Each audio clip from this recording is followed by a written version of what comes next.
இந்த கெட்செமனே ஜெபத்திற்குள் வாயிலாக நாம் அனைவரும் ஒன்றிணைந்திருக்கிறோம். நம்மை ஒன்றிணைத்த நம் கர்த்தருக்கு தேவாதி தேவனுக்கு நான் முதலாவது ஸ்தோத்திரங்களை செலுத்திக் கொள்கிறேன். நாம் சிறு கூட்ட மக்களாக இணைந்திருந்தாலும் வீட்டில் ஓயாமல் துதியின் சத்தமும் ஸ்தோத்திரங்களின் சத்தமும் துணிக்க பண்ணுகிற நம் கர்த்தருக்கு மகிமை உண்டாகட்டும். இன்றைய நாளிலும் தியானிப்பதற்காக ஆண்டவர் குறித்த வசனம் எடுத்தவர்கள் வாசியுங்க. மீகா 2வது அதிகாரம் 13வது வசனம். மீகா 2வது அதிகாரம் 13வது வசனம். 13.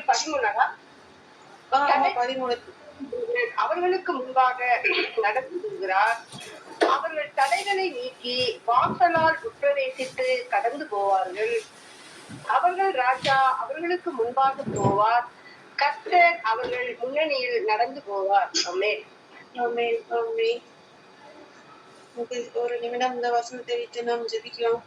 அப்பா ஸ்தோத்திர தகப்பனே, தடைகளை நீக்கி போடுகிறவர், எங்கள் முன்பாக நடந்து போகிறவராய் இருக்கிறீரே, உங்களுக்கு நன்றி ராஜா. நன்றி தகப்பனே. அப்பா, இந்த நேரத்திலும் இந்த வசனத்தை கொண்டு அப்பா நீங்க எங்களோடு இடைப்படுங்க. அப்பா பேசுகிற நான் நல்ல தகப்பனே, நீரே எங்களோடு பேசும் ஆண்டவரே, நீரே எங்களோடு இடைப்படும் அப்பா, நீரே பொறுப்பெடுத்துக் கொள்ளும். இயேசுவின் நாமத்தினாலே பிதாவே, ஆமென். தடைகளை நீக்கி போடுகிறவர் அவர்களுக்கு முன்பாக நடந்து போகிறார். அவர்கள் தடைகளை நீக்கி வாசலால் பிரவேசித்து கடந்து போவார்கள். அவர்கள் ராஜா அவர்களுக்கு முன்பாக போவார். கர்த்தர் அவர்கள் முன்னணியிலே நடந்து போவார். ஆமென். நம்ம ஆண்டவருக்கு உரிய ஒரு நாமம் தடைகளை நீக்கி போடுகிறவர். ஆமென். நம் கர்த்தர் தடைகளை நீக்கி போடுகிறவரால் நமக்கு காணப்படுகிறார். நாம் இந்த வசனத்தை பற்றி நாம் தியானிப்பதற்கு முன்பதாக இந்த மிக 2ஆம் அதிகாரத்துல என்ன கொடுத்திருக்கிறது என்று கொஞ்சம் டீப்பா யோசிச்சு பார்த்தோம் அப்படின்னா, எதற்காக இந்த வசனம் இந்த 2வது அதிகாரத்துல வந்திருக்கிறது அப்படின்ட்டு நம்ம யோசிச்சு பார்க்கும்போது, மிக 2வது அதிகாரம் 1-2 வசனங்கள். அந்த வசனத்துல என்ன கூறப்பட்டிருக்கிறது அப்படின்னா, மீகா தீர்க்கதரிசி மூலமாக அறிவிக்கப்பட்ட இந்த வார்த்தை, இஸ்ரவேல் ஜனங்கள் ஆண்டவருக்கு விரோதமாக வணங்க கழுத்துள்ள ஜனங்களாக, அக்கிரம சிந்தை உள்ள மக்களாக அவர்கள் காணப்படுகிறார்கள். அதுல மீதியா இருக்கிற ஜனங்களே ஆண்டவர் அவர்களுக்கு சொந்தமாக மீட்டுக் கொள்கிறார். அப்படி மீதியான ஆண்டவருக்கு பிரியமான ஜனங்கள் இந்த மாதிரி அக்கிரம சிந்தை உள்ள மக்களால ஒடுக்கப்படும் போது, அவர்கள் ஆண்டவரை நோக்கி அவர்கள் முறையிடும் போது, அவர்கள் நோக்கி ஆண்டவர் சொல்கிறார், தடைகளை நீக்கி போடுகிறவர் அவர்களுக்கு முன்பாக நடந்து போகிறார் என்று. 1-2 வசனங்களை நான் வாசிக்கிறேன். பைபிள் வச்சுக்கிறவங்க அதை கொஞ்சம் ஃபாலோ பண்ணுங்க. அக்கிரமத்தை யோசித்து தங்கள் படுக்கைகளின் மேல் பொல்லாப்பு செய்ய எத்தனம் பண்ணி, தங்கள் கையில் வல்லமை இருக்கிறபடியால் விடிய காலம் வாய்க்கிற போது அதை நடப்பித்து, வயல்களை இச்சித்து பறித்து கொண்டு, வீடுகளை இச்சித்து எடுத்துக்கொண்டு, புருஷனையும் அவன் வீட்டையும் மனுஷனையும் அவன் சுதந்திரத்தையும் ஒடுக்கிறவர்களுக்கு ஐயோ அப்படின்ட்டு மீகா தீர்க்கதரிசி மூலமாக அந்த அக்கிரம சிந்தை உள்ளவர்களுக்கு அவனை எச்சரிப்பை கொடுக்கிறார். அதாவது அந்த ஆண்டவரை வணங்காத ஜனங்கள், இருமாப்பு உள்ள ஜனங்கள், ஆண்டவருக்கு அருவருக்கத்தக்க காரியங்களை செய்கிற ஜனங்கள் என்ன பண்ணுகிறார்கள் என்றால், ஆண்டவரை நம்புகிற ஆண்டவருக்கு சொந்தமாக இருக்கிற மீதியான ஜனங்களோட வயல்களை இச்சித்துக் கொள்கிறார்கள். வீடுகளையும் ஒரு புருஷர்களையும் மனுஷங்களையும் அவர்கள் ஒடுக்குகிறார்கள். அதாவது அவங்க படுக்கையிலே பொல்லாப்பு செய்ய எப்படி நம்ம கெடுக்கலாம், எப்படி நம்ம இந்த கூட்டத்தை ஒடுக்கலாம் அப்படின்ட்டு அந்த பொல்லாதொரு கையில இருக்கிற வல்லமை நிமித்தம், அவங்க கிட்ட இருக்கிற அதிகாரத்தின் நிமித்தம் அவர்கள் அவருடைய ஜனங்களை ஒடுக்குகிறார்கள். அது மட்டும் இல்ல, 11வது வசனத்தை பார்க்கும்போது 11வது வசனம், மனம் போகிற போக்கின்படி போய் அபத்தமானதை உரைக்கிற ஒருவன் திராட்சை ரசத்தையும் மதுபானத்தையும் குறித்து நான் உனக்கு பிரசங்கிப்பேன் என்றால் அவனே இந்த ஜனத்திற்கு ஏற்ற பிரசங்கியா இருப்பான். அதாவது அந்த காலத்துல நிறைய பொய்யான தீர்க்கதரிசிகளும் தீர்க்கதரிசனம் உரைக்கிறோம் என்கிற பேரில் கர்த்தருடைய கற்பனைக்கு விரோதமான காரியங்களை, அபத்தமானதை உரைக்கிறவர்களாகவும், தங்கள் மனம் போகிற போக்கின்படி அவர்கள் உரைப்பவர்களாகவும் ஆண்டவரை விசுவாசிக்கிற ஜனங்களை குழப்புகிறதை இங்கே காணலாம். அப்படிப்பட்ட ஜனங்கள் 4 பக்கமும் ஒடுக்கப்பட்டிருக்கிற மீதியான ஜனங்களை பார்த்து ஆண்டவர் சொல்கிறார், யாக்கோபின் ஜனங்களே, உங்கள் எல்லாரையும் நான் நிச்சயமாய் கூட்டுவேன், இஸ்ரவேலின் மீதியானவர்களை நிச்சயமாய் சேர்ப்பேன் என்று ஆண்டவர் சொல்கிறார். ஆமென். அப்படிப்பட்ட மீதியான ஜனங்களுக்கு முன்பதாக இருக்கிற தடைகள், இந்த மாதிரி சிந்தையுள்ள ஜனங்கள், பொய்யான தீர்க்க தரிசனம் உரைக்கிற தீர்க்க தரிசிகள் இவர்கள் மத்தியில் இருந்து ஆண்டவர் அவர்களை விடுவிக்க போதுமானவராய் இருக்கிறார். அந்த தடைகளை நீக்கி போடுகிறவர் அவர்கள் முன்பாக நடந்து போகிறார். அவர்கள் தடைகளை நீக்கி வாசலால் உட்பிரவேசித்து கடந்து போவார்கள். அவர்கள் ராஜா அவர்களுக்கு முன்பாக போவார். கர்த்தர் அவர்கள் முன்னணியில் நடந்து போவார் என்று நாம் வேதத்திலே வாசிக்கிறோம். இப்படி ஒரு உறுதியான வார்த்தையை ஆண்டவர் இஸ்ரவேலின் மீதியா இருக்கிற ஜனங்களுக்கு கொடுக்கிறார். அவர்கள் தடைகளை நீக்கி வாசலால் உட்பிரவேசிப்பார்கள் என்கிறது. அவர்கள் ராஜா அவர் முன்பாக போவாராம். யார் இந்த ராஜா? அவரே நாம் ஆண்டவராகிய இயேசு கிறிஸ்து. அவர் என்றும் நமக்கு முன்னே செல்கிறவராய் இருக்கிறார். இதுதான் மீகா 2ஆம் அதிகாரத்துல மீகா தீர்க்கதரிசி மூலமாக ஆண்டவர் சமாரியா எருசலேம் உள்ள மக்களுக்கு ஒரு கூறின தீர்க்க தரிசன வார்த்தைகள். இன்றைய காலகட்டத்திலும் நம்முடைய வாழ்க்கையிலும் நாம் இதே போல ஜனங்களை நாம் அனுதினமும் சந்தித்துக் கொண்டிருக்கிறோம். நமது பக்கத்து வீட்டுல இருக்கிறவங்களா இருந்தாலும் சரி, நம்மளோட நெருங்கி பழகிற மக்களா இருந்தாலும் சரி, நம்ம நண்பர்களா இருந்தாலும் சரி, ஒரு சில சூழ்நிலைகள் சந்தர்ப்பங்கள் நமக்கு பாதகமா வருகிற நேரத்துல நமக்கு விரோதமாக அவர்கள் பேசுவதையும், நமக்கு விரோதமாக அவர்கள் யோசிப்பதையும், எப்படி இவங்களை நம்ம கெடுத்து பேசலாம், எப்படி இவங்க இப்படி இருக்கிறாங்க, இவ்வளவு பிரச்சனைக்கு மத்திய அவங்க ரொம்ப சந்தோஷமா இருக்கிறாங்களே, நம்ம குடும்பத்துல இவ்வளவு பிரச்சனை இருக்குதே என்று ஒவ்வொருவரும் நமக்கு விரோதமாக யோசித்து தேவையில்லாத காரியங்களை நமக்கு பின்னாக பேசிக்கொண்டு நமது பேரை தூஷிக்கொண்ட அறிவதை நாம் அறிந்திருக்கிறோம். இப்படிப்பட்ட சூழ்நிலைகளை நம்ம எல்லாருமே கடந்து வந்திருக்கிறோம். அப்படிப்பட்ட நம்மை பார்த்து கர்த்தர் இந்த வார்த்தைகளை கூறுகிறார். இந்த காரியங்கள் மட்டும் அல்ல, நம்ம ஒவ்வொருத்தர் வாழ்க்கையிலும் பல தடைகளை நாம் சந்தித்துக் கொண்டு வருகிறோம். இந்த மாதிரி வீணான வார்த்தைகள் மூலமாக, வீணான அக்கிரம சிந்தை உள்ள மக்கள் மூலமாக வருகிற நிந்தனைகள், நம்ம குடும்பத்தில் இருக்கிற பொருளாதார பிரச்சனை காரணமாக வருகிற நிந்தனைகள், பிள்ளைகளுடைய காரியங்களிலே பிள்ளைகளுக்கு ஏற்ற நேரத்திலே நடக்க வேண்டிய சுக காரியங்கள், அதன் நிமித்தம் வருகிற போராட்டங்கள், மன கவலைகள், ஒவ்வொன்றிலும் இருந்து ஆண்டவர் நமக்கு நன்மை செய்ய வல்லவராய் இருக்கிறாராமே. இந்த வசனங்களை நாம் தொடர்ந்து தியானிக்கும் போது ஆண்டவர் நம்மளோடு உரைத்து உறுதியா கூறுவது என்னன்னா, இந்த மாதிரி காரியங்கள்ல நம்மளும் சிக்கி கொண்டு இருக்கிறோம். இந்த மாதிரி அக்கிரமான விஷயங்கள்ல வீணானவர்களை பேசி நம்மை வஞ்சித்து காரியங்களை குறித்து பேசி நம்ம குடும்பத்திலே கணவனுக்கும் மனைவிக்கும் இடையில, இல்லைன்னா மாமியாருக்கும் மருமகனுக்கும் இடையில பிரிவினையை உண்டு பண்ணுகிற பொல்லாத கூட்டத்தார் நம் முன்னே காணப்படுகிறார்கள். நம் மத்தியிலே அவர்கள் நம் முன்னே நல்லவர்களாகவும் நமக்கு பின்னாக நம்மளை தூற்றி கொண்டு திரிபவர்களாகவும் நம்ம குடும்பத்திலே குழப்பத்தை ஏற்படுத்துகிற மக்களாகவும் காணப்படுகிறார்கள். இந்த மாதிரி காரியங்களை நாம் கேட்கும் போது நம் இறுதி அளவில அதிகமாக உடைந்து போகிறோம். இதைத்தான் தாவீது ராஜா சங்கீதங்கள்ல சொல்லி கேட்டாரு. சங்கீதம் 57ஆவது அதிகாரம் 4வது வசனம். யாராவது எடுத்தவங்க வாசிங்க. சங்கீதம் 57 4வது அதிகாரம் 4வது வசனம். சிங்கங்களின் நடுவில் இருக்கிறது, இறைக்கிற மனுபுத்திரருக்குள்ளே கிடக்கிறேன். அவர்கள் பற்கள் ஈட்டிகளும் உம்புகளும், அவர்கள் நாவு கருக்கான பட்டயமுமா இருக்கிறது. இந்த சங்கீதம் 57:4 தாவீது ராஜா தெளிவாக கூறுகிறார், என் ஆத்துமா சிங்கங்களின் நடுவில் இருக்கிறது, தீயை இறைக்கிற மனுபுத்திரருக்குள்ளே கிடக்கிறேன். அவர்கள் பற்கள் ஈட்டிகளும் அம்புகளும், அவர்கள் நாவு கருக்கான பட்டயமா இருக்கிறது. நமக்கு விரோதமாக பேசுகிற மக்கள் எப்படிப்பட்டவர்களா இருக்கிறார்கள் என்றால், தீயை இறைக்கிற மனுபுத்திரராய் இருக்கிறார்கள். நம்மை குறித்து பேசுகிற காரியங்கள் ஒரு நெருப்பை போல நம்மை தாக்கலாம். அவர்கள் வாயிலிருந்து வருகிற வார்த்தைகள் அவர்கள் கருக்கான பட்டயமா இருந்து நம் இருதயத்தை உடைக்கலாம். நம்முடைய ஆத்மா சிங்கங்களின் நடுவில் கலந்தது போல அந்த நேரத்திலே ரொம்ப காயப்பட்டு நம் மனம் காணப்படுகிறவர்கள் காணப்படலாம். ஆனால் அப்படிப்பட்ட நம்மை பார்த்துதான் ஆண்டவர் இந்த வார்த்தைகளை தெளிவாக கூறுகிறார். தடைகளை நீக்கப்படுகிறவர் நம் முன்னே போவார். நாம் இவ்விதமான காரியங்களை குறித்து நாம் கலங்கி போகக்கூடாது, நாம் சோர்ந்து போகக்கூடாது, நம்மளை நாமே ஒடுக்கி கொண்டு வாழக்கூடாது. ஆண்டவர் மேல வச்சுக்கிற விசுவாசத்துல உறுதியா இருந்து ஆண்டவரை பின்தொடர்ந்து செல்ல நாம் அழைக்கப்பட்டிருக்கிறோம். அடுத்ததாக நம்ம குடும்பத்துல காணப்படுகிற சில பொருளாதார பிரச்சனைகள், அதாவது வேலை செய்கிற இடத்துல வருகிற காரியங்களா இருக்கலாம், வேலை செய்கிற இடத்துல நம்ம கூட வேலை செய்யறவங்க நிமித்தமாக வருகிற சில பிரச்சனைகளா இருக்கலாம், அல்லது பதவி உயர்வு கிடைக்க வேண்டிய நேரத்துல அது வேற யாருக்காவது கொடுத்து நம்ம ஒதுக்கப்பட்டு இருந்திருக்கலாம், அல்லது சம்பள உயர்வு வரும் நம்ம எதிர்பார்த்துட்டு இருக்கும் போது அந்த காரியம் தடைப்பட்டு போகலாம். பிசினஸ்ல நமக்கு எதிராக நம்ம செய்யற அதே பிசினஸ நம்ம இருக்கிற அதே தெருவுலயே ஆரம்பிச்சு செய்யறது மூலமா நம்ம பாதிக்கப்பட்டிருக்கலாம். அல்லது அதிக கடன் பிரச்சனை நிமித்தமாக நம்ம நெருக்கப்பட்டிருக்கலாம். இந்த மாதிரி காரியங்கள் நம்ம குடும்பத்துல கொஞ்சம் வரம்பு மீறி போகிற நேரங்கள்ல நம்ம அதிகமாக சோர்ந்து போகிறோம், அதிகமாக கடன் கொண்டு போகிறோம். ஆண்டவரே, எப்போ இந்த பிரச்சனை எல்லாம் தீரும், எப்போ நான் மற்றவர்களைப் போல நான் சமாதானமான ஒரு வாழ்க்கை நாங்கள் வாழ முடியும் என்று நாம் சோர்ந்து போய் ஆண்டவரை நோக்கி அனுதினமும் நாம் கண்ணீரை வடிக்கிறவர்களாக காணப்படலாம். ஆனா நம் முன்னே இருக்கிற தடைகள் எதுவாக இருந்தாலும் நம்மளுடைய உயர்வுக்கு, நம்முடைய வருமானத்திற்கு தடையா இருக்கிற காரியங்கள் எதுவாக இருந்தாலும் ஆண்டவர் அவற்றை மாற்ற வல்லவராய் இருக்கிறார்.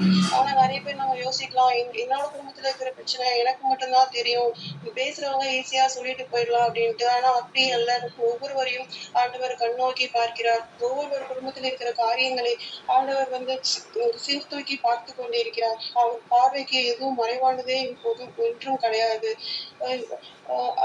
அன்றைய காலகட்டங்கள்ல இஸ்ரவேல் மக்கள் எகிப்தில இருந்து கூட்டிக் கொண்டு வரும்போது முன்னாடி இருந்த செங்கடலை ஆண்டவர் இரண்டாக பிரித்து, தடையாக இருந்த செங்கடலை மதில் சுவராக ஆண்டவர் மாற்றி அவர்களை அழைத்து கொண்டு செல்கிறார். அதே போல நம்முடைய பிரச்சனைகள் எதுவாக இருந்தாலும் அது நம்மை அழித்து விடுமோ என்று நாம் அதை சிந்தித்துக் கொண்டிருந்தாலும் ஆண்டவர் அந்த பிரச்சனைகளை நம்மை மேற்கொள்ள விடாமல் அதற்கு ஒரு எல்லையை வகுத்து நம்மை அதன் நடுவே கடந்து போக வல்லவராயிருக்கிறார். இப்படிப்பட்ட காரியங்களை நாம் நிறைய பேர் அனுபவப்பட்டிருக்கலாம். நம்ம பயந்த காரியம், நம்ம என்ன ஆகுமோ என்று நம்ம ரொம்ப கலங்கி கொண்டிருக்கிற காரியம் இறுதியில எதுவுமே அது செயல்படாம நம்ம அதை மேற்கொண்டு செல்வது போல நாம் பல அனுபவங்களை கடந்து வந்திருப்போம். நம்முடைய பிரச்சனைகள் யோர்தானை போல அது புரண்டு வருகிறதா இருந்தாலும் ஆண்டவர் அதை ஒரு ஓரமாக குவித்து வைக்க அவரால் முடியும். ஆமென். ஸ்தோத்திரம் இயேசப்பா.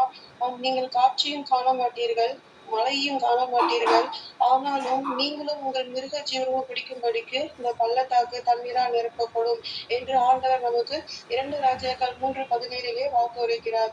இந்த வசனத்தை நாம் உறுதியாய் பிடித்துக் கொண்டு நாம் அனைத்திடமும் ஜெபிக்கும் போது நம்முடைய தேவைகள் எதுவாய் இருந்தாலும், அது எவ்வளவு பெரிய தேவைகளாய் இருந்தாலும் நம் தேவைகளை சந்திக்க அவர் போதுமானவராய் இருக்கிறார். பிரச்சனைகளை நம்முடைய எதிர்பார்ப்புகளை அவர் நிறைவேற்ற வல்லவராய் இருக்கிறார். அடுத்ததான காரியங்கள், நம் பிள்ளைகள் வாழ்க்கையிலே காணப்படுகிற தடைகள், பிள்ளைகள் படிப்பின் காரியமாக இருந்தாலும் சரி, பிள்ளைகள் திருமண காரியமாக இருந்தாலும் சரி, பிள்ளைகளுடைய மற்ற பதவி வேலை நிமித்தம் ஃபாரின் போற அந்த மாதிரி காரியங்களாக இருந்தாலும் சரி, அதுல சில தடைகள் காணப்படலாம். அதுக்கு விரோதமாக பிசாசு ஏதாவது ஒரு காரியங்களை தடை கொண்டு வந்து கொண்டே இருக்கலாம். ஆனா அதெல்லாம் பார்க்கும்போது நம்ம அதிகமாக சோர்ந்து போகிறோம். அதிகமாக நம்ம எப்படி இருக்குமோ, பிள்ளைகளுடைய எதிர்காலம் எப்படி இருக்குமோ என்று நாம் கலங்கி போகிறோம்.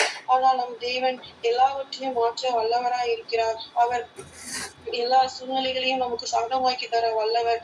சகலத்தையும் அதனின் காலத்திலே நேர்த்தியாய் செய்கிற கர்த்தர் எல்லாவற்றையும் நமக்கு நன்மையாய் மாற்ற வல்லவராய் இருக்கிறார். நீ தண்ணீர்களை கடக்கும் போது நான் உன்னோடு இருப்பேன் என்று சொன்னவர், ஆறுகளை கடக்கும்போது அவைகள் உண்மையில் பொருளுவதில்லை என்று கூறின கர்த்தர் இன்றும் நம்முடனே இருக்கிறார். அவர் என்றென்றும் நம்முடனே ஜீவித்த கர்த்தராய் இருக்கிறார். ஆமென். ஸ்தோத்திரம். அதை தொடர்ந்து நாம் பார்க்கும்போது ஆவிக்குரிய வாழ்க்கையில நாம் பலவிதமான காரியங்கள்ல நாம் சோர்ந்து போகிறோம்.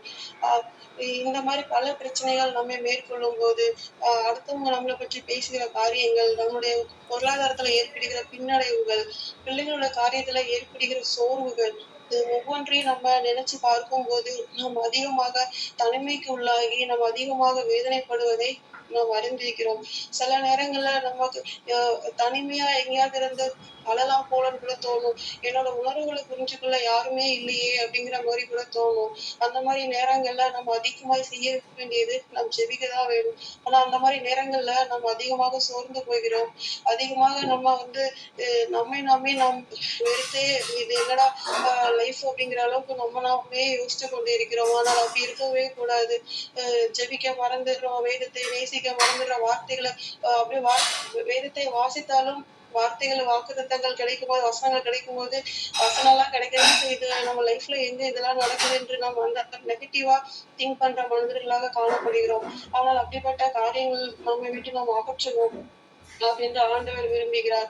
நம்ம இந்த மாதிரி சோர்ந்து போன நேரங்கள்ல நம்ம அதிகமா ஜெபிக்கணும். நம்ம அதிகமா வேதங்களை வாசிக்கணும். நம்ம அதிகமா ஆண்டவரோட வார்த்தைகளை கேட்கணும். அப்படிப்பட்ட காரியங்களை நாம் செய்யும் போது தேவன் நமக்கு நிச்சயமாய் எல்லாவித சூழ்நிலையும் மாற்ற போதுமானவராய் இருக்கிறார். இந்த மீகா 2வது அதிகாரத்திலே தொடர்ந்து நான் வாசிக்கும் போது 7வது வசனத்துல யாக்கோபு வம்சம் என்று பெயர் பெற்றவர்களே, கர்த்தரின் ஆவி குறுகி இருக்கிறதோ, அவருடைய கிரியைகள் இவைகள் தானோ, செம்மையாய் நடக்கிறவனுக்கு என் வார்த்தைகள் நன்மை செய்யாதோ என்று மீகா 2வது அதிகாரம் 7வது வசனத்துல ஆண்டவர் மேற்கோள் காட்டுகிறார். அதாவது யாக்கோபு வம்சம் என்று பெயர் பெற்றவர்கள். நம்மலாம் புறஜாதி மக்கள். இப்போ இஸ்ரேல் ஈரானுக்கு இடையில பயங்கரமான போர் நடந்து கொண்டிருப்பதை நாம் அறிகிறோம். 2 நாடுகளும் பதில் தாக்குதல் பண்றதுனால பல மனிதர்கள் பாதிக்கப்பட்டு கொண்டிருக்கிறாங்க. ஆனா அந்த இஸ்ரேல் ஜனங்கள் என்பது யார்? அந்த இஸ்ரேல் நாடு என்பது நம் தேவனுடைய சொந்த நாடு. ஆனா நம்ம ஆண்டவர் இயேசு கிறிஸ்துவை விசுவாசிக்கிறோம். ஆனா அவங்க இயேசுவை இன்னும் விசுவாசிக்கல. அவங்க இன்னும் வரைக்கும் மேசியா வருவாரு அப்படின்னு நினைச்சிட்டுதான் அவங்க இன்னும் வரைக்குமே அவங்க ஒரு முரட்டாட்டம் உள்ள மனிதர்களாக தான் அவங்க வாழ்ந்துட்டு இருக்கிறாங்க. அப்படிப்பட்ட ஜனங்கள் நம்ம புறஜாதியா இருக்கிற நாம் இந்த வேதத்தை அதிகமாய் தியானித்து இஸ்ரவேலுக்கு என்று கொடுக்கப்பட்ட வாக்குத்தத்த வசனங்களை நமக்கு சொந்தமாக்கி கொண்டு நாம் ஆண்டோருக்குள்ளே நாம் உறுதியாய் நடந்து கொண்டு செல்கிற காலங்கள்ல ஆண்டுடைய சொந்த ஜனங்கள் என்று அழைக்கப்படுகிற அவர்கள் இன்னும் ஒரு வணங்கா கருத்துள்ளவர்களாக முரட்டாட்டம் பண்ணுகிற மக்களாக அவர்கள் காணப்படுகிறார்கள். ஆனாலும் கர்த்தர் இஸ்ரவேலுக்காக இரக்கம் பாராட்டுவார். அதுல மீதியா இருக்கிற ஜனங்கள் இன்னும் ரட்சிக்கப்பட்ட ஜனங்கள் கொஞ்சம் பேர் தான் இருக்கிறாங்க. ஆனாலும் முழுவதுமாக இஸ்ரவேல் ரட்சிக்கப்படுகிற காலம் வரும்போது நிச்சயமாக அவருடைய வருகை சமீபமாக இருக்கும். ஆனா அப்படிப்பட்ட மக்களுக்காக நாம் ஜெபிப்பதற்காக அழைக்கப்பட்டிருக்கிறோம். அந்த போர் குறித்த காரியங்களை நாம் பார்க்கும்போது அது வேதத்தையும் அதையும் ஒற்று பார்க்கும்போது அநேக காரியங்கள்ல இஸ்ரவேலுக்கு விரோதமாக போர் செய்த எல்லா ராஜாக்களையும் ஆண்டவர் நிர்மூலமாக்கி இருக்கிறார். இஸ்ரவேல் மக்களை காத்து தப்பி போக பண்ணி இருக்கிறார். இப்போதும் அந்த மாதிரி காரியங்கள் நடக்கும். ஆனால் அதற்கு முன்னதாக இயேசுவை ஏற்றுக்கொண்ட நாம் விசேஷித்தவர்கள். ஆமென். ஆண்டவராகிய இயேசுவை ஏற்றுக்கொள்ள ரத்தத்தால் மீட்கப்பட்டிருக்கிற புறஜாதி மக்களாக இருக்கிற நாம் இப்படிப்பட்ட காரியங்களிலே அவர்களை விட அதிக ஒரு அப்பா என்று கூப்பிடுகிற புத்திர சுவிகாரத்தை பெற்றிருக்கிற நாம் மிக அதிகமாக அவருடைய வசனங்களை தியானிக்கிற நாம் எந்த விதத்திலும் சோர்ந்து போகக்கூடாது என்று ஆண்டவர் விரும்புகிறார். ஸ்தோத்திரம். தொடர்ந்து நாம் இந்த மீகா அதிகாரங்களை நாம் முழுவதுமாக தியானிக்கும் போது ஆண்டவர் இதில் இருக்கிற காரியங்களை நம் வாழ்வோடு ஒப்பிட்டு பார்த்து கூறுகிறார். அதாவது நாம் அநேக நேரங்கள்ல சோர்ந்து போய் நம்ம கண்ணீரோடு நிற்கிற காலங்கள் இருக்கும். நம்ம தனிமையில கண்ணீர் வடிச்சிட்டு இருப்போம். ஆண்டவர்கிட்ட நம்ம ஜெபிப்போம். ஆனாலும் நமக்கு எதிர்பார்க்கிற நன்மை கிடைக்கலையே என்று நம்ம சோர்ந்து போயிருப்போம். ஆனா தீர்க்கதரிசி மூலமாக ஆண்டவர் கூறுகிறார். மீகா 4வது அதிகாரத்துல 9வது வசனம், இப்போதும் நீ சத்தமிட்டு கதறுவானே, ராஜாவானவர் உன்னிடத்தில் இல்லையோ என்று கேட்கிறார். மீகா 4வது அதிகாரம் 9வது வசனம். அதாவது நம்ம நம்மளோட பிரச்சனைகளை பார்த்து நம்ம சோர்ந்து போய் நம்ம ரொம்ப மனம் உடைஞ்சு நம்ம கண்ணீரோட நிற்கிற நேரங்கள்ல சில நேரம் ஜெபிக்க மறந்து நிற்கிற நேரங்கள்ல ராஜாவானவர் முன்னெடுத்து இல்லையோ அப்படின்று தீர்க்கதரிசி மூலமாக உரைக்கப்படுகிறது. நமக்கு ஒரு ராஜா இருக்கிறார். அவர் நம் முன்னே போகிறவர். அவர் தான் ஆண்டவராகிய இயேசு கிறிஸ்து. அவர் எப்போதும் நம்மை காப்பாற்ற வல்லவராய் இருக்கிறார். அவர்தான் நம் ரட்சகர். அவர் ரட்சிப்பின் வஸ்திரத்தை நாம் எடுத்துக்கொண்டு அவரை பின்பற்ற நாம் அழைக்கப்பட்டிருக்கிறோம். நம் ஒவ்வொருவரோட கண்ணீரையும் அவர் துருத்திலே வைத்திருக்கிறார். நாம் அடிக்கிற கண்ணீர் ஒன்றும் அவரிடத்திலே வீணாய் போகவே போகாது. நம் கண்ணீர் எல்லாவற்றையும் அவர் ஒரு ஆழ்ந்த களிப்பாய் மாற்றும் போது நாம் தான் இந்த பூமியிலே ஆசீர்வதிக்கப்பட்டவர்களாக பாக்கியவான்களாக நாம் மாறுவோம். அப்படிப்பட்ட ஆண்டவர் நம்மிடத்திலே கூறுகிற காரியம் என்ன? அவர் நம்மிடத்திலே கூற விரும்புகிறது என்ன அப்படி என்றால், அவர் தடைகளை நீக்கி வாசலால் உத்தரவிட்டு கடந்து போவார்கள். அதாவது ஆண்டவர் நம் முன்னே நடந்து செல்கிறார். அவர் நம் கூட இருக்கிறேன், நான் உனக்கு தரிசனமாகிறேன் என்று சொல்லவில்லை. அவர் நம்மிடம் சொல்வது நமக்கு முன்பாக அவர் நடந்துதான் போகிறார். அவர் நடந்து போகும்போது நாம் அவரோட சேர்ந்து இணைந்து செல்லலாம். அவர் தடைகளை நீக்கி போடுகிறவர் என்பது தடைகளை நீக்கி போடுகிறவர் என்பது அவருடைய நாமம். அவர் நம்முடைய தடைகளுக்கு முன்பாக நடந்து போகிறார்.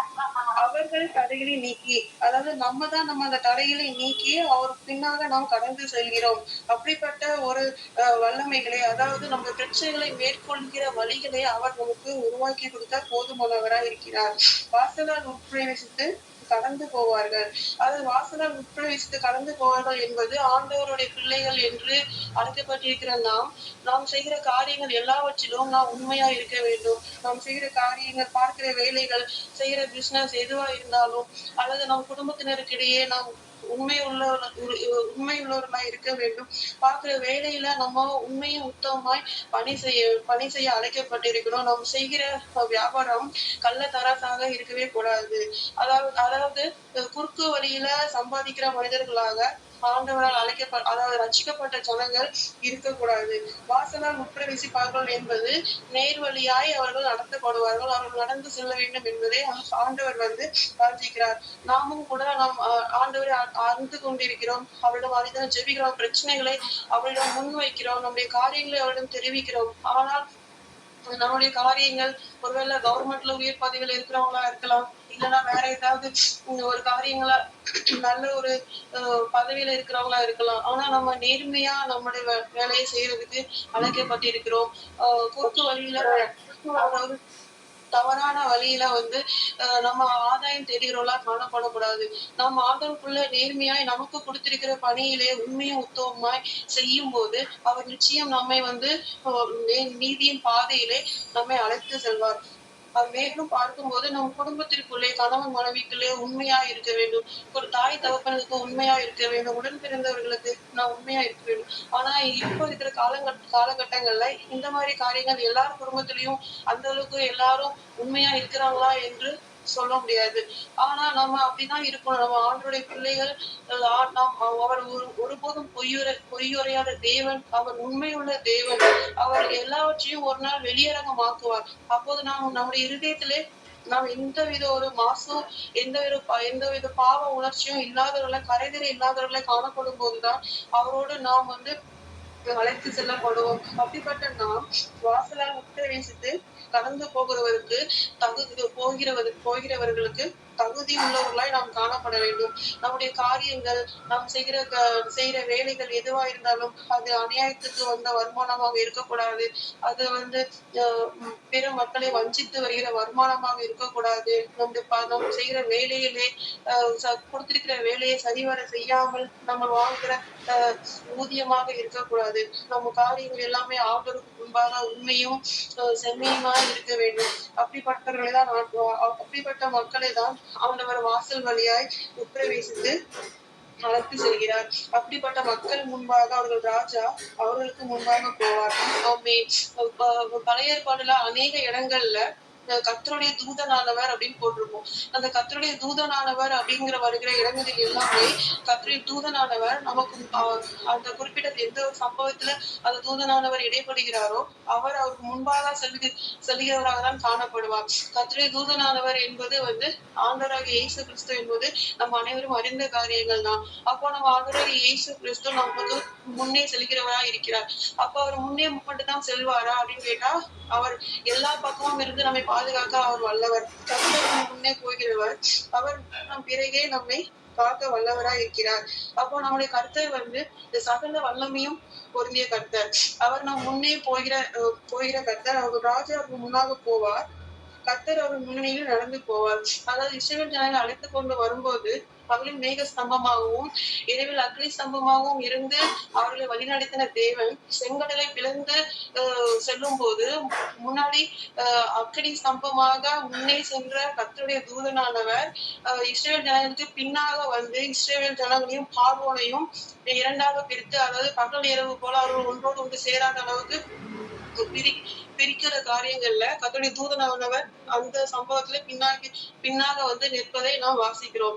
அதாவது நம்ம பிரச்சனை நமக்கு எந்த பக்கத்துல இருந்து நெருக்குகிறதோ அந்த பக்கத்திலேயே நம் ராஜா நம் பக்கத்திலே இருப்பார். அவர் வலது பக்கத்துல நம்ம பிரச்சனை வரும்போது நமக்கு வல பக்கத்திலே நிழலா இருப்பார். இடது பக்கத்துல பிரச்சனை வரும்போது நம் இடப்பக்கம் அவர் நமக்கு நிழலா இருப்பார். முன்னையும் அவரை காக்க நமக்கு வல்லவராய் இருக்கிறார்.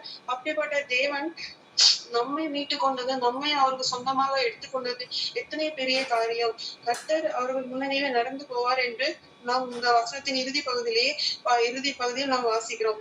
கர்த்தர் நம்ம முன்னணியில் நடந்து போகிற கர்த்தர், அவர் நம் முன்னணியில் போகும்போது நாம் வந்து எந்த ஒரு சூழலும் கலங்கி போகிறவர்கள காணப்படக்கூடாது. நம்ம இடத்துல காணப்படுகிற பிரச்சனைகள் பலவாறாக இருக்கலாம். ஒரே நாள்ல நம்ம ஒரு பெரிய ஏதாவது ஒரு சிக்கல்ல இருந்து வெளியே வந்துதான் தீரணும் அப்படிங்கிற மாதிரி காரியங்களா இருக்கலாம். இல்லைன்னா எதுக்காவது ஒரு காரியங்களுக்கு நம்ம யாருடைய தயவையாவது நாடி அவங்க கிட்ட ஏதோ கையெழுத்து வாங்க வேண்டிய காரியங்களா இருக்கலாம். இல்ல ஏதாவது சொத்து விவகாரமா கோர்ட் கேஸ் என்று அழைக்கிற காரியங்களா இருக்கலாம். இல்லை என்றால் நமக்கு வர வேண்டிய ஏதாவது ஒரு பர்டிகுலரான ஒரு பெரிய தொகை பல வருடங்களாக தடைப்பட்டு கொண்டே இருந்திருக்கலாம். எந்தவித நன்மையான காரியமா இருந்தாலும் சரி, கர்த்தர் வந்து அவர் நினைத்தால் அவர் ஒரு இரவுக்குள்ளாக எல்லாவற்றையும் அவர் மாற்றி போட வல்லவராய் இருக்கிறார். செங்கடலை அவர் இரண்டாக பிளப்பதற்கு அவர் இரவு முழுவதும் காற்றை வீச பண்ணினார் என்று வேதத்திலே வாசிக்கிறோம். காற்றை வீச பண்ணின கர்த்தர் செங்கடலை இரண்டாக பிளந்து ஜனங்களை வெட்டாந்தரையாக நடக்க செய்தார். அதே கர்த்தருடைய தூதனானவர் வீசுகிற புயல் காற்றையும் கொந்தளிக்கிற கடலையும் அமர்த்தி கடலின் மேல் நடந்து செல்கிறவராக காணப்படுகிறார். சோ நம்முடைய பிரச்சனைகள் எவ்வளவு பெரிய பிரச்சனைகளாக இருந்தாலும் சரி, எவ்வளவு பெரிய காரியங்களாக இருந்தாலும் சரி, நம் தேவன் நம்மளோடு இருக்கிறார் என்று நாம் விசுவாசிக்கும் போது அது நம்ம சோர்ந்து போகிற நேரமா இருந்தாலும் சரி, அதிகமான பாரம் நம் இருதயத்தை அழுத்தும் போதும் நம்ம ஒன்று மட்டும் மறந்தே போகக்கூடாது. என் கர்த்தர் என்னோடு இருக்கிறார், இந்த பிரச்சனையில என் தேவன் என்னோடு இருக்கிறார், இந்த பிரச்சனை நாம் ஒன்றும் பண்ணாதே என்று நாம் உறுதியாக நாம் இருதயத்திலே விசுவாசத்தோடு அறிக்கை பண்ணி கொண்டே இருக்க வேண்டும். ஆனா பிரச்சனைகளை பார்க்கும்போது அது வந்து மிகப்பெரிய காரியங்களா இருக்கலாம்.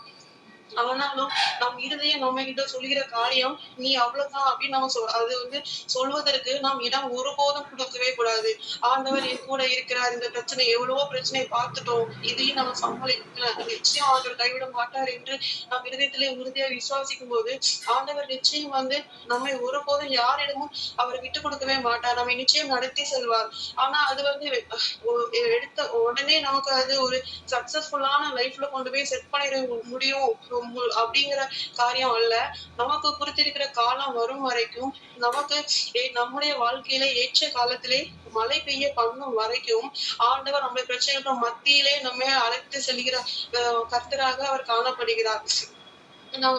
நம்ம இந்த அதாவது பேதுரு வந்து கடல் மேல் நடந்து சென்ற காரியங்களை பார்க்கும்போது ஆண்டவர் வந்து அவர் வந்து அவர்களை அழைத்து செல்கிறார்.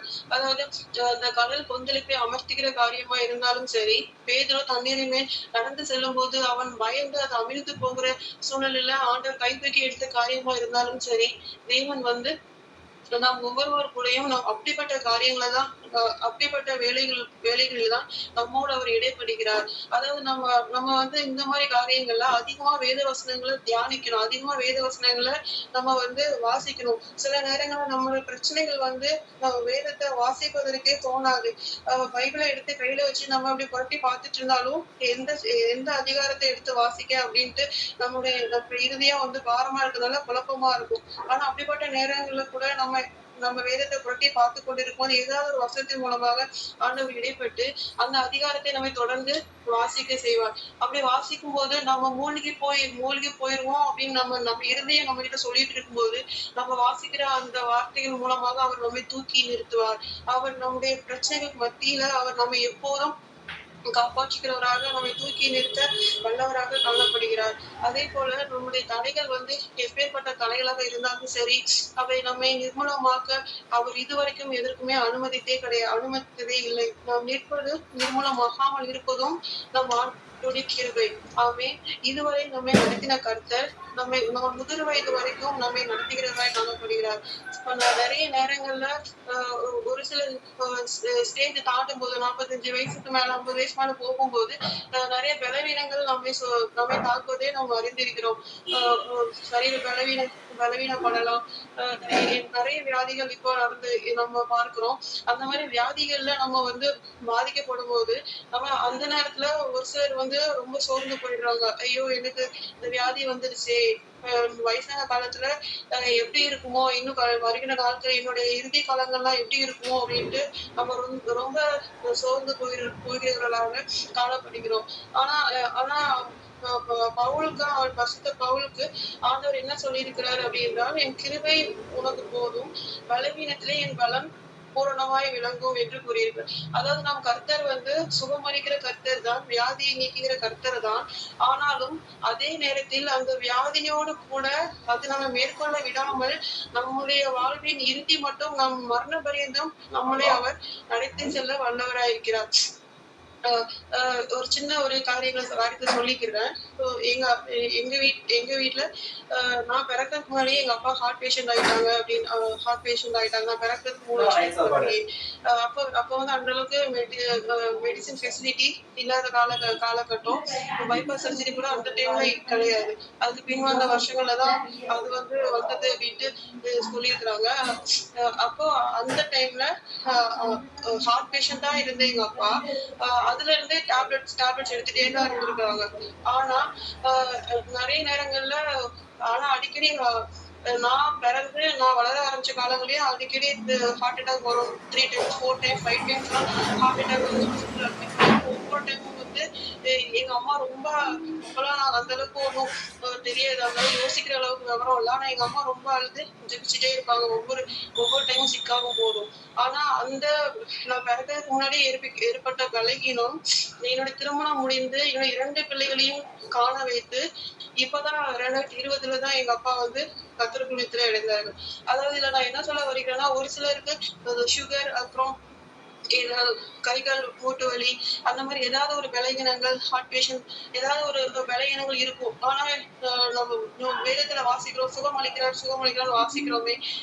நிறைய பேர் சாட்சியே சொல்றாங்களே, ஆனா எனக்கு இந்த சுகம் கிடைக்கலையே அப்படின்னு நம்ம சோர்ந்து போய் கொண்டே இருக்கும்போது ஆண்டவர் நம்முடைய கடமைகள் என்னென்ன கடமைகள் இருக்கிறதோ அது எல்லாவற்றையும் அவர் நம்ம கிட்ட இருக்கிற இந்த பலவீனத்தை கொண்டே அதை எல்லாவற்றையும் அவர் நிறைவேற்றி முடிக்க போதுமானவராய் இருக்கிறார். அதாவது அவர் மரண பரியந்தம் அவர் நம்ம குறிக்கப்பட்டிருக்கிற நாட்கள் வரைக்கும் நம்ம சரீரத்துல நம்ம இருதயத்தை நோக்குகிற தடைகள், அது எப்பேற்பட்ட தடைகளாக இருந்தாலும் சரி, வியாதியா இருந்தாலும் சரி, அது வேற எந்த காரியமாக இருந்தாலும் சரி, ஆனால் அவர் நம் நாட்களின் இறுதி வரைக்கும் அவர் நம்மை நடத்த போதுமானவராய் இருக்கிறார். இதைத்தான் ஆண்டவர் நம்மிடத்துல தெளிவாக கூறுகிறார். தடைகளை நீக்கி போடுகிறவர் உங்கள் முன்னே போவார். அவர்கள் தடைகளை நீக்கி வாசலால் உட்பிரவேசித்து அவைகளுக்குள் பிரவேசிப்பார்கள். சோ நம்ம இந்த நாள்ல நம்ம தெரிஞ்சு கொள்றது என்ன அப்படின்னா, நம்மை நெருக்குகிற காரியங்கள் எதுவாக இருந்தாலும் நாம் அதை கொண்டு சோர்ந்து போகாமல், அதை கொண்டு நாம் பயந்து போகாமல், ஆண்டவருக்குள்ளாக நம்மை ஸ்திரப்படுத்தி கொண்டு அனைதினமும் நாம் ஜெபிக்க கண்டிப்பாக நம்ம வந்து ஜெபிக்கணும். நம்மளால தனிமையா நம்ம முழங்கால் பண்ணிட்டு ஜெபிக்க முடியலனாலும் நம்ம இருதயம் வந்து நம்ம கிட்ட நெகட்டிவா பேசுவதற்கு நம்ம ஒருபோதும் அனுமதிக்கவே கூடாது. நம்ம எப்போ நம்ம இருதயத்துக்குள்ள ஆண்டவரோடு பேசிக்கொண்டு அவரோட உருவாடி கொண்டு விட்டுறாதீங்க அப்பா, கை விட்டுறாதீங்க, அந்த ஒரு தடவை தூக்கி விடுங்க, இந்த ஒரு விசை எனக்கு இந்த பலவீனத்துல இருந்து என்ன ரெக்கவரி பண்ணி கொண்டு வாங்க அப்படின்ட்டு நம்ம அவரோடு பேசி நம் வாழ்க்கை முழுவதும் நாம் நடந்து செல்ல நாம் அழைக்கப்பட்டிருக்கிறோம். அப்படிப்பட்ட கிருபைகளை வந்து ஆண்டவர் நமக்கு தருவாராக. சோ இன்றைய நாளிலும் நாம் அறிந்து கொள்வது என்ன அப்படின்னா, நம்ம ஆண்டவர் இயேசு அவர் ஒருபோதும் மாறாதவர். அவர் நேற்றும் இன்றும் என்றும் மாறாதவராய் இருக்கிறார். அவர் எல்லா சூழ்நிலையிலும் நமக்கு ஒரே மாதிரியான கர்த்தராக தான் இருக்கிறார். நம்ம விசுவாச பாதையிலேயே துவக்கத்திலேயே நம்மை ஆரம்பித்த கர்த்தர் நம்ம விசுவாசத்தை வெற்றியோடு முடிக்கும் வரைக்கும் அவர் நம்ம கூட இருக்க போதுமானவராய் இருக்கிறார். சோ இந்த காரியங்களை ஆண்டவர் தாமே ஆசீர்வதிப்பாராக. ஆமென்.